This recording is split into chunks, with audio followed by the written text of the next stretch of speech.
धन्यवाद सभापति महोदय। हम ही को कातिल कहेगी दुनिया, हमारा ही कत्लेआम होगा। हम ही कुएं खोदते फिरेंगे, हम ही पे पानी हराम होगा। सभापति महोदय, सन 1947 में दिल्ली की जामा मस्जिद की तारीखी सीढ़ियों पर खड़े होकर के भारत रत्न मौलाना अबुल कलाम आजाद साहब ने कहा था कि मुसलमानों कहां जा रहे हो, यह है तुम्हारा मुल्क, यहां तुम्हारे आबाओ अजदाद की कब्रें हैं। उस वक्त मौलाना आजाद की ये सदाएं सुन करके लोगों ने अपने सरों की गठरियां उतार करके रख दी थी। आज उसी दिल्ली में मौजूद देश की संसद में एक बिल आया है जो हमसे उसी जामा मस्जिद की सीढ़ियों के सबूत मांगेगा, जो उन्हीं सीढ़ियों के पास अपनी कब्र में सोए हुए मौलाना आजाद को फिर से कब्र से सदा देनी पड़ेगी कि ये जो कब्र है वो मेरी कब्र है, ये किसी सरकार की जागीर नहीं है। सभापति महोदय, मैं जहां खड़ा हूं इसी संसद भवन के सामने सड़क के उस पार अपनी कब्र में सोए हुए भारत के पूर्व राष्ट्रपति फखरुद्दीन अली अहमद की कब्र है। शायद अब उस कब्र से भी सदाएं आए कि ये कब्र मेरी कब्र है, ये सरकार की जागीर नहीं है। सभापति महोदय, मैं वक्फ कानूनों में किए जा रहे संविधान विरोधी बदलावों के खिलाफ बोलने के लिए खड़ा हुआ हूं। संविधान का आर्टिकल 14 हो, 29 हो, 30 हो, चीख चीख कर कहता है कि देश में सब बराबर के हकदार हैं। आर्टिकल 26 कहता है कि सबको अपने अपने मजहबी कामों के लिए मंदिर, मस्जिद, गिरजाघर, गुरुद्वारों का निर्माण करने का हक है और उसका रखरखाव का भी हक है। लेकिन डॉक्टर बाबा साहब अंबेडकर के संविधान को हर दिन कुचलने वाली यह सरकार देश के मुसलमानों से नफरत में इतनी अंधी हो गई है कि खुलेआम देश की संसद में देश सरकार के माइनॉरिटी मिनिस्टर साहब और होम मिनिस्टर साहब झूठ बोलते हैं और देश को गुमराह करते हैं, झूठ शब्द असत्य बोलते हैं। सरकार ने इस बिल का नाम उम्मीद रखा है। मंत्री जी कल से इसे देश के मुसलमानों के लिए नई उम्मीद बता रहे हैं। नहीं मंत्री जी, न तो यह बिल मुसलमानों के लिए नई उम्मीद है और न ही उम्मीद की नई किरण। सभापति महोदय, भाजपा ने पूरे देश में वक्फ के नाम पर कई सारे झूठ फैलाए हैं। आइए आज उनकी सच्चाई पर बात करते हैं। वक्फ ट्रिब्यूनल को ऐसे बताया जाता है जैसे वक्फ ट्रिब्यूनल कोई मजहबी खाप पंचायत हो। सभापति महोदय, जबकि सच्चाई यह है कि वक्फ ट्रिब्यूनल भी तो सरकारी न्यायिक विभाग है जिसमें सरकार द्वारा नियुक्त जज होते हैं, जिसमें प्रशासनिक अधिकारी होते हैं, कहीं ऊपर से थोड़ी आ गए। सभापति महोदय, देश के गृह मंत्री जी ने इसी सदन में कहा कि वक्फ ट्रिब्यूनल के फैसले के खिलाफ कोई कोर्ट नहीं जा सकता, जबकि सच यह है कि वक्फ एक्ट 1995 की धारा 83(9) के तहत हाई कोर्ट वक्फ ट्रिब्यूनल के फैसले की न सिर्फ समीक्षा कर सकता है बल्कि उसे बदल भी सकता है। सच तो यह है कि वक्फ बोर्ड खुद अपनी जमीनों के लिए कई सारी कोर्ट में मुकदमे लड़ रहा है। सभापति महोदय, दिल्ली की जिन 123 संपत्तियों को लेकर कल माइनॉरिटी मिनिस्टर, होम मिनिस्टर साहब और अभी आदरणीय नेता सदन बात कर रहे थे, आइए उनकी सच्चाइयों पे भी बात करते हैं। 1911 में जब अंग्रेजी हुकूमत ने कोलकाता के बजाय दिल्ली को राजधानी बनाने का फैसला किया तो रायसीना हिल्स के चारों तरफ जो मुसलमानों की ढेर सारी जमीनें थी उनको एक्वायर किया गया और लुटियन को इसकी तामीर की जिम्मेदारी सौंपी गई।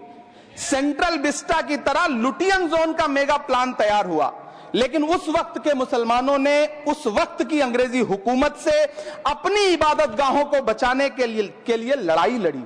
मामला ब्रिटिश गवर्नमेंट तक पहुंचा। तब यह तय हुआ कि वो जो धार्मिक स्थल हैं उन्हें जस का तस रहने दिया जाएगा।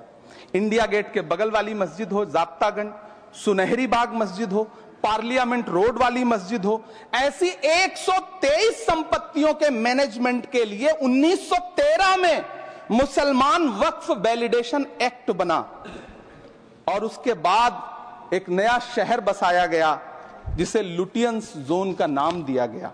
फिर 1943-45 के बीच एक और समझौता हुआ आजादी से पहले उसके तहत काफी सारी वक्फ जायदादों को सुन्नी मजलिस औकाफ बनाकर उसके अंडर किया गया ताकि उसकी देखरेख की जा सके।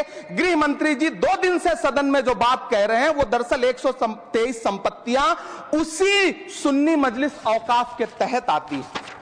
सभापति महोदय, आजाद भारत आजाद हुआ। आजादी के बाद भारत में 1954 में वक्फ एक्ट लागू हुआ, जिसकी धारा 9 के तहत 1964 में केंद्रीय वक्फ काउंसिल का गठन हुआ।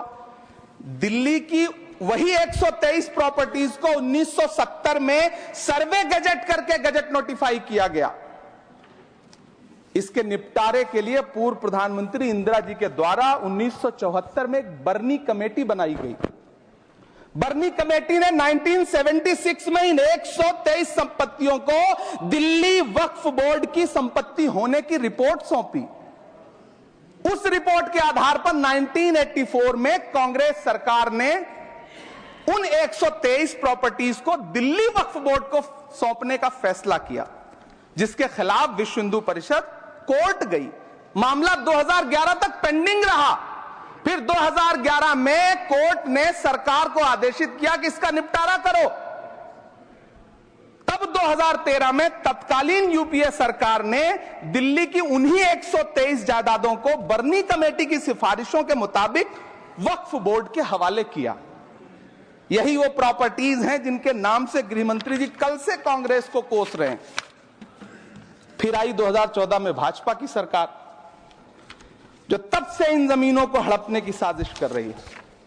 जिस बिल को मुसलमानों के हुकूक की हिफाजत करने वाला बिल बताया जा रहा है, उसी को पेश करने के लिए और उस पर बात करने के लिए लोकसभा में भाजपा सरकार के पास एक भी मुस्लिम सांसद नहीं है। जिस वक्त, मैं लोकसभा कह रहा हूं, सुना करिए, जिस वक्फ बिल को मुस्लिम महिलाओं को हक दिलाने वाला बताया जा रहा है, उसे संसद में पेश करने वाली पार्टी के पास न तो राज्यसभा में, न लोकसभा में, न देश की किसी विधानसभा में एक भी मुस्लिम महिला सदस्य नहीं।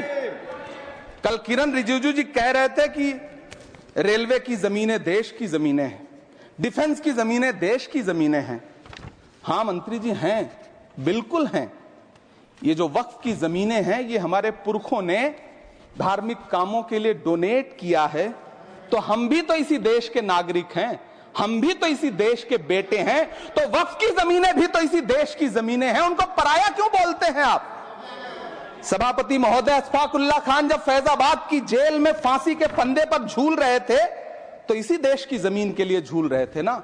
सभापति महोदय, अंडमान की जेल में काला पानी की सजा काटकर अपनी जान देने वाले मौलाना फजले हक खैराबादी हो या शेर खान अफरीदी हो, वो भी तो इसी जमीन के लिए अपनी जान दे रहे थे ना। सभापति महोदय, पाकिस्तान के खिलाफ लड़ते हुए अपनी जान देने वाले महावीर चक्र विजेता ब्रिगेडियर उस्मान हो या पाकिस्तान के पैटर्न टैंक उड़ाने वाला परमवीर चक्र विजेता वीर अब्दुल हमीद हो, वो भी तो इसी जमीन के लिए अपनी जान दे रहा था ना। और मंत्री जी, मैं इस सदन में अलल ऐलान ये कहता हूं कि जब भी इस देश की जमीन को लहू की जरूरत होगी, आपसे 2 कदम आगे इमरान खड़ा मिलेगा। ये मैं आपसे यकीन दिलाते हुए कह रहा हूं। सभापति महोदय, मैं सरकार से कहना चाहता हूं, हमसे हमारी इबादत गाहें तो मत छीनिए ना, हमारे घरों पे बुलडोजर तो मत चलाइए ना, हमारी कब्रों में तो हमें सुकून से सोने दीजिए ना।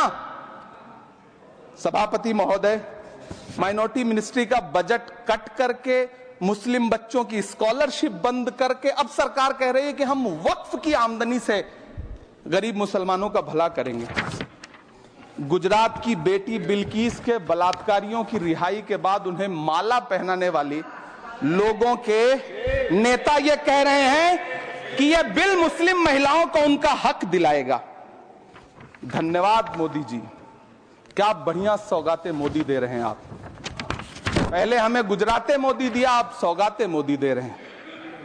लेकिन यह सरकार इतना याद रखे कि इसी ठसक के साथ देश की संसद में सीए का कानून भी लाया गया था और कहा गया था बड़े बड़े भाषण देकर के कि पड़ोसी देशों से हिंदू भाइयों को ला करके यहां नागरिकता दी जाएगी। लेकिन मैं आपके संज्ञान में लाता हूं सर कि पिछले इतने दिनों में इनसे नागरिकता लेने के लिए 2000 व्यक्ति भी नहीं आए, जबकि इसके उलट इन्हीं की सरकार में पिछले 10 साल में 15 लाख से ज्यादा भारतीयों ने भारत की नागरिकता छोड़ करके दूसरे देश में जाकर के बस गए। यह हुआ उस कानून का अंजाम। सभापति महोदय, इसी तरह की जिद के साथ किसानों के खिलाफ भी कानून लाए गए थे। जिस तरह आज वक्फ के फायदे गिनाए जा रहे हैं, उसी तरह से किसानों को भी कृषि कानूनों के फायदे गिनाए गए थे। लेकिन अंजाम क्या हुआ? 700 किसानों की शहादत लेने के बाद सरकार को अन्नदाता किसानों के सामने घुटने टेकने पड़े और कृषि कानून वापस लेने पड़े। जिल्ले इलाही, जमहूरियत जो है वो नफरत और ठसक से नहीं चलती है, अकड़ से नहीं चलती है। उसमें सबकी हिस्सेदारी जरूरी है। कल देश के माइनॉरिटी मिनिस्टर ने लोकसभा में खड़े होकर एक शेर सुनाया था कि मुझसे कोई बदगुमान न हो, तो मैं उन्हें एक शेर सुनाना चाहता हूं कि मैं आज जद पे हूं तो इतना खुशगुमान न हो, मैं आज जद पे हूं तो इतना खुशगुमान न हो, चराग सबके बुझेंगे हवा किसी की नहीं। नीतीश कुमार जी हो, चंद्रबाबू नायडू जी हो, चिराग पासवान जी हो, जयंत चौधरी जी हो, देवे गौड़ा जी हो, जीतन राम मांझी जी हो, सबको समझना पड़ेगा कि जब जंगल में आग लगती है तो न वो बरगद बचते हैं जो हवा को आंधी में तब्दील करते हैं, न वो बांस बचते हैं जो आपसी रगड़ से चिंगारी पैदा करते हैं।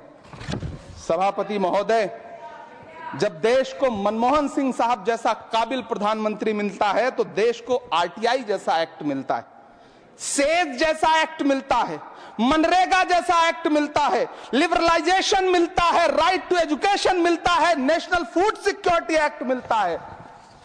लेकिन जब देश को सौगातें मोदी मिलती है तो क्या मिलता है? सीए मिलता है, फॉर्म्स लॉ मिलता है, आर्टिकल 370 मिलता है, इलेक्टोरल बॉन्ड जैसा एक्ट मिलता है और वक्फ अमेंडमेंट एक्ट जैसे बिल देश को मिलते हैं।